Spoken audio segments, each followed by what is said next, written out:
Alô pessoal, bem-vindo ao canal Fismate Brasil. Meu nome é Valdir Carvalho e hoje nós vamos falar sobre um tema interessante, um conceito da física e um conceito da biologia e a relação entre eles, entropia e vida. A entropia é um dos conceitos mais difíceis de entender da física.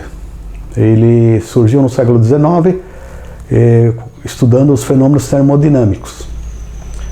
E quem desenvolveu muito a termodinâmica foi o Clausius, um físico alemão, Gibbs, um físico norte-americano, Maxwell, um físico escocês, Boltzmann, um físico austríaco e Planck, um físico alemão.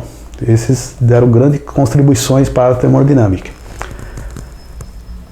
Tem a definição da entropia na termodinâmica, que é ΔS, a variação da entropia de um corpo, é o ΔQ, quer dizer, a quantidade de calor fornecida pelo corpo numa dada temperatura. Então, no limite, fica ds igual a dq sobre t. E a entropia está relacionada a processos, se ela é espontânea ou não, forçada ou não. Exemplo, observe-se que na natureza, o corpo mais quente, ele transforma, quer dizer, passa a mudança, ele fica mais frio, a temperatura equilibra com o meio ambiente. Nunca tem um processo inverso. Um corpo mais frio passa calor para um corpo mais quente. Isso requer energia, no caso da geladeira, né? Foi construído pelo homem, né? E não, a geladeira ela retira calor de lá de dentro e joga para fora. Então isso requer energia elétrica. E o gás, né? Trabalho com gás, lá gás pressurizado e que acaba transformando o processo inverso. O processo espontâneo é do mais quente para o mais frio. O inverso requer energia, exemplo de geladeira. E essa fórmula vale para processos reversíveis. O que são processos reversíveis? São processos que ocorrem lentamente. Quando você pega, por exemplo, a água, devagar você aquece e ela vai para um estado de S1 para S2, uma entropia maior, né? Se fornecer o calor para ela. E se ela perder a mesma quantidade de calor que ela recebeu, ela volta para o estado S1. É um processo reversível. Então, o ΔS nesse caso, quer dizer, saiu do estado S1, voltou para o estado S1, ΔS é igual a zero. Então, o processo reversível, a entropia é igual a zero. O processo irreversível, quer dizer, se você aquecer muito a água, ela passa num estado de uma entropia maior, né? Tem a entropia do estado líquido, passa para a entropia de um gás, então as moléculas estão agitadas. Então, é um processo, muitas vezes, irreversível, se ocorre rapidamente. E os processos irreversíveis, o ΔS é sempre maior que zero. Nunca, ou é igual a zero ou maior que zero. Tem muitos processos irreversíveis. Exemplo, processos biológicos. Se você pega um ovo, né, numa temperatura lá, por exemplo, 30 graus, aí você cozinha o ovo, tipo 90 graus. E se você lentamente volta para 30 graus, o estado dele mudou totalmente. O estado S1 não é igual, o ovo cru não é igual ao ovo cozido. Muitos processos biológicos são irreversíveis, né? A própria morte do homem, né? O homem morre e ele não volta, né? Um processo irreversível. Tem outra definição interessante, que é a entropia estatística de Boltzmann, que relaciona com a probabilidade de um determinado estado com a entropia, que é proporcional à constante de Boltzmann, ln de W. W é o número de macroestado, de microestado em um macroestado. Então, sendo K a constante de Boltzmann. Então, a entropia, ela sempre vai para o estado de maior probabilidade. Qual que é a maior probabilidade? É de o estado estar desorganizado. Então, a tendência do ambiente, da substância, é ir sempre para a entropia máxima. O que é a entropia máxima? É a maior desordem possível. É a maior probabilidade possível de todos os estados possíveis. E o inverso seria o contrário. Seria você esfriando o corpo, esfriando o corpo, esfriando o corpo, vai chegar que a zero absoluta, a entropia é zero, que é um estado super organizado, onde não tem muitas variações de macroestado. Então, se só tem um estado, em zero fica Ln de 1, que é zero. Então, a entropia a zero absoluto é zero, que só tem um estado só, porque não existe troca de posição dos elétrons, dos átomos, eles estão todos parados. Então, essa fórmula é interessante de Boltzmann, que relaciona a probabilidade com a entropia. Então, a entropia mede a desordem e o inverso da entropia, a ordem. Existe a entropia de Shannon na informação, na teoria de informação. Claude Shannon, matemático norte-americano, que em 1948 lançou as bases da teoria da informação. Ele relacionou a informação com a entropia. Tem uma fórmula dele.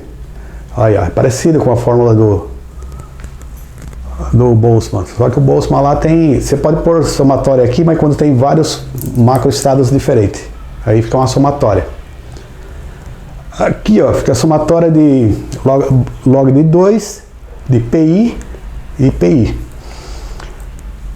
Na informação, você pega o alfabeto português. Vamos supor, a letra A tem a maior probabilidade. Então você tem a palavra paz. A letra P tem uma probabilidade menor que a letra A. A letra Z é menor que a letra P. Então você calcularia como? Fica negativo aqui. A probabilidade de A, vamos chutar 0,2, menos 0,2, mais a probabilidade da probabilidade de P, vamos supor, P é 0,1, menos 0,1, mais a probabilidade da letra A, seria 0,2, por exemplo, menos 0,2, mais o log de PI.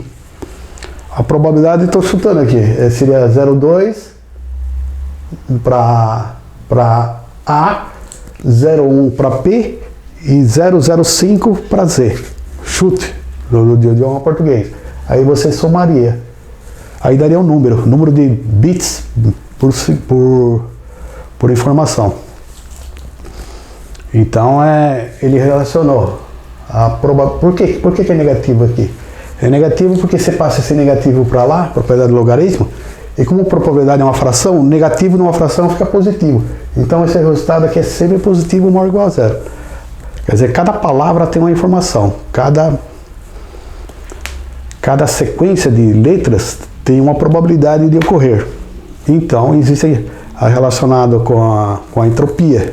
É parecido. Você mede a entropia. Então quanto mais informação que eu tenho do sistema, a entropia menor é. Quanto menos informação, maior a entropia. Então é interessante essa fórmula que relaciona a informação com a entropia. Isso é muito interessante. Eu dei uma explicação rápida aqui, mas tem que ter um vídeo especial sobre entropia e informação. Mas é só para ter a ideia que existe, né? E cada palavra, cada letra tem uma probabilidade de ocorrer no idioma português. Então tem a letra Q, por exemplo, já é rara, né? Letra Z, letra A, que ocorre bastante. Então você tem uma probabilidade de distribuição de probabilidade. Então é isso que é interessante. Então existe a entropia da informação. Agora vamos ao termo biológico, vida. O que é vida, né? É difícil definir vida, mas podemos falar assim que vida é um sistema super organizado que precisa de energia para manter organizado. Ele tem entropia negativa, a vida, porque é super organizado. Ele gera ordem com a desordem do ambiente. Você manter o corpo organizado, a vida para manter organizada, ela precisa tirar energia do ambiente, aumentar a desordem do ambiente. Então, a diminuição da entropia é em função do aumento da entropia do ambiente, que a vida causa. Erwin Heininger fez umas palestras interessantes em 1944, lá na Irlanda, né? E sobre o que é vida. Foi uma grande palestra e depois ele escreveu um livro sobre isso. E ele ele fez grandes afirmações, né, interessantes sobre a vida, né, ordem, desordem. Ele conhecia muita mecânica estatística, né, é o gênio da física quântica, e ele escreveu um livro, O que é Vida, em 1944, famoso, de Herbert Hellinger. O negócio que a vida gera ordem, mais ordem, ordem gerando ordem, e a desordem, da desordem gerando a ordem. É interessante a vida é complicado. Aí ele criou esse termo nega-entropia, que é a entropia negativa. A entropia do ser humano não dá para calcular, né? Porque o ser humano, ele é um sistema aberto, tem dezenas e milhares de moléculas, e ele está em equilíbrio, mas é um termo, só se usar um intervalo de tempo muito pequeno, então ninguém sabe a entropia do ser humano. Quer dizer, já é difícil calcular a entropia da substância, do ser humano ainda não, que é bilhões de moléculas. A entropia é muito difícil. Mas aí que é interessante, podemos inferir qualitativamente a entropia, a nega-entropia, só baseado naquela fórmula de Boltzmann. Quanto mais organizado, menor a entropia. Quanto mais desordem, maior a entropia. Só relacionando com a ordem e com a desordem. Aí a gente pode ter uma análise qualitativa da entropia do ser humano. Aqui eu fiz um gráfico, ó. Entropia em função do tempo, ó. O ser humano, quando nasce, ele já tem uma entropia negativa. Se ele nasce vivo, a criança, né, é organizada, é um conjunto de moléculas organizado, ele tem uma entropia negativa. A gente, com o passar do tempo, vai observando que a criança, ela vai ficando mais organizada, mais inteligente, vai ficando maior, vai desenvolvimento, até atingir o máximo, mais ou menos entre 18 e 20 anos. Então a nega-entropia é máxima, em média, a 18 e 20 anos. Onde a inteligência atinge o máximo e a ordem, né? Porque o sistema está sendo ordenado, atinge o máximo. Qualitativo, tudo médio. Não sabemos, mas sabemos que o ser humano vai organizando, né? A fala, o próprio cérebro vai desenvolvendo, vai aprendendo a falar, escrever, então vai ficando mais inteligente. Quer dizer, o cérebro também tem uma entropia. Então é esse gráfico aqui. Então a pessoa em média de 18, 20 anos atinge o máximo, depois vai se estabilizando. Por volta dos 50 anos, mais ou menos, começa o declínio, a desordem, né? A desordem começa a aumentar. Então vai caindo rapidamente, até chegar na morte. A morte é a entropia máxima. Significa que a desordem, então não tem retorno. Quando é um sistema vivo, para manter organizado, ele processa energia, recebe energia do ambiente. Mas quando morre, não processa mais energia, vira uma entropia máxima. Então o ser humano atinge a desordem máxima quando morre. Mesmo um ser vivo, quando morre, ele tem a organização. Outros animais, por exemplo, um cachorro morre lá, aí vem o outro bicho, come ele, as moléculas lá de proteína quebra lá no estômago do outro animal, e depois as proteínas é reaproveitada, vira ordem e desordem. Com a desordem, depois vira ordem lá dentro do estômago, depois ordem, e o outro ser vivo, ele, com a desordem do outro, ele gera ordem dentro dele. Complicada a vida. Então, quando a pessoa morre, é um processo irreversível, né? Os processos biológicos irreversíveis. Não tem ninguém que morreu e depois voltou. Termodinamicamente é impossível. Probabilidade zero. Seria que você cozinha o ovo, depois o ovo volta ao estado que ele era. Não, é impossível. A termodinâmica diz que é impossível. Morreu, não tem como retorno. Então aqui, aí a pessoa vai decaindo. Se a gente analisar a inteligência, o cérebro humano, é mais ou menos essa curva, né? A criança não tem tanta inteligência, né? Está aprendendo, começa a balbuciar, olhar o mundo. Apesar que o ser humano é um dos animais mais inteligentes comparado com os outros. Depois começa com 2 anos, 1 ano e meio, já começa a falar, já começa a entender o vocabulário, começa indo, 6, 7 anos já entra na escola primária, vai desenvolvimento, né? Até atingir o máximo de 20 anos a inteligência, em média, né? Se alguém atinge o máximo com 10, 12 anos, é precoce. E se alguém atinge a inteligência com os 25 anos, está um pouco atrasado, mas na média, 18 a 20 anos. E a inteligência mantém até os 50 e vai caindo um pouco. Ela cai, por incrível que pareça. O Albert Einstein, com 70 anos, ele é super inteligente. Mas ele, quando tinha 25 anos, ele era mais inteligente quando tinha 70 anos. Com certeza. Fatos experimentais mostram que campeões mundiais de xadrez, depois dos 50 anos, já começa a declinar. Ele já não... a pessoa, depois dos 50 anos, já não consegue manter o título mundial de xadrez. Ele já começa a perder para os outros mais jovens, entre os outros mais jovens. Então, o próprio xadrez demonstra isso aí. Que, como o xadrez é baseado na inteligência humana, né, processamento de informações, então, depois de uma certa idade, o processamento fica mais lento, a inteligência fica mais lenta. Entendeu? Então, segue essa curva aqui. Se tiver algum problema de demência, Alzheimer, aí a desordem aumenta rapidamente. Aí tende a entropia máxima, a desordem máxima. Mas a inteligência segue essa curva, mais ou menos. Inteligência versus entropia. O que é inteligência? Podemos definir inteligência um conjunto de processamento de informações ordenadamente coerentes. Conjunto de processamento de informações ordenadamente coerentes. Entropia de Shannon está relacionada com a informação. Nós vimos lá.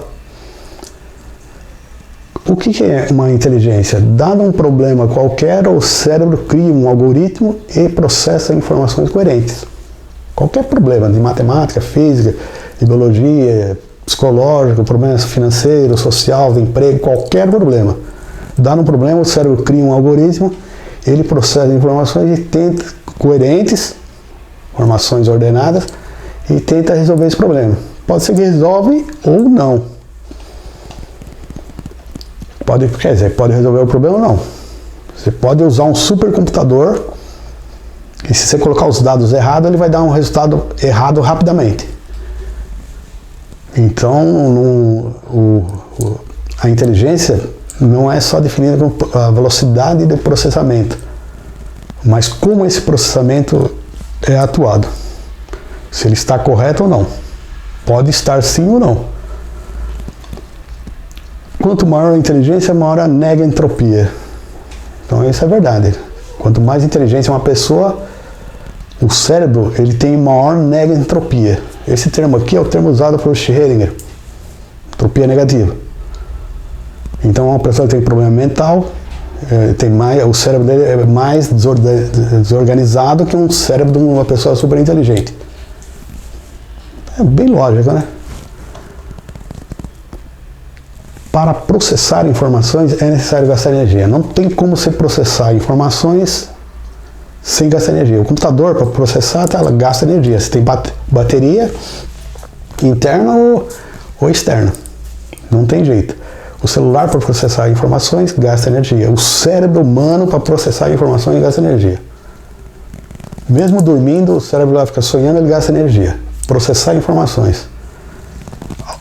Quando ele morre, ele para de processar a informação. Processo de informação. É termodinâmica. Para processar informações é necessário gastar energia. Qualquer informação. Computador, via luz, via eletricidade. Os principais condutores de informação.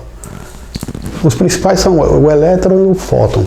O elétron e o fóton ele carregam informação, energia. E quanto maior a frequência, maior a energia. Tanto do fóton quanto do elétron. O cérebro processa informações por impulsos elétricos. Se você vê os olhos ou escuta, Fótons batem lá na retina, no nervo óptico, transforma em impulso elétrico que o cérebro processa informações elétricas. Então é elétron responsável. Você escuta um som, o som vai lá no nervo, bate no martelinho, o martelinho gera um impulso mecânico e um impulso elétrico lá no nervo auditivo, e vai para o cérebro, ele processa a informação elétrico.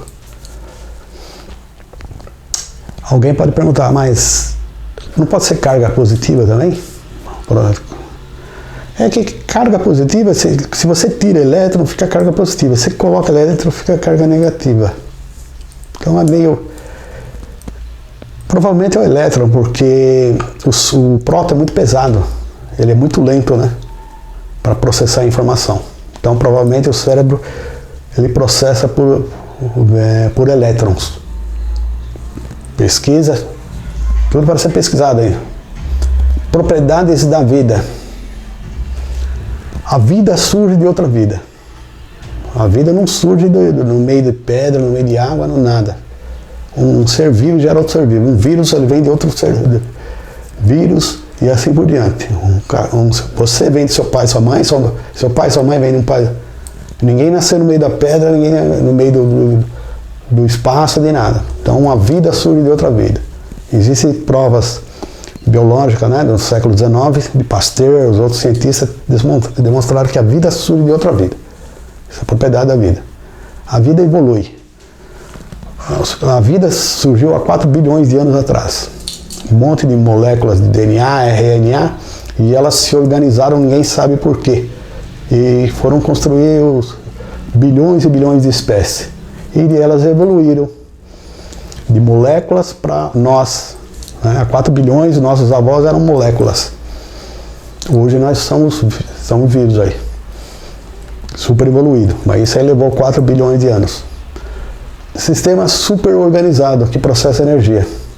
Toda vida processa energia. Se você parar de entrar energia num ser vivo, isolar ele morre.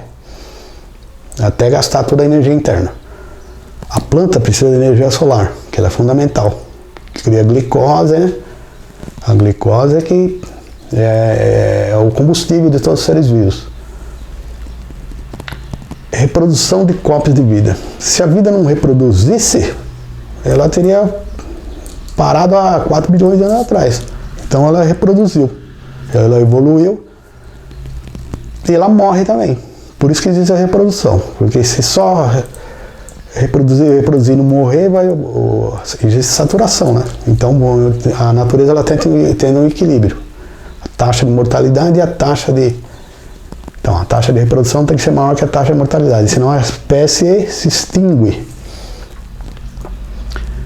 Plantas processam através de fotossíntese elementos não orgânicos, exemplo, carbono e água, produz oxigênio e glicose, que é o combustível que mantém a vida dos outros seres vivos. A origem da vida é o maior mistério da ciência, ninguém sabe. Sabe que a vida está aí, mas como surgiu, ninguém sabe a origem da vida.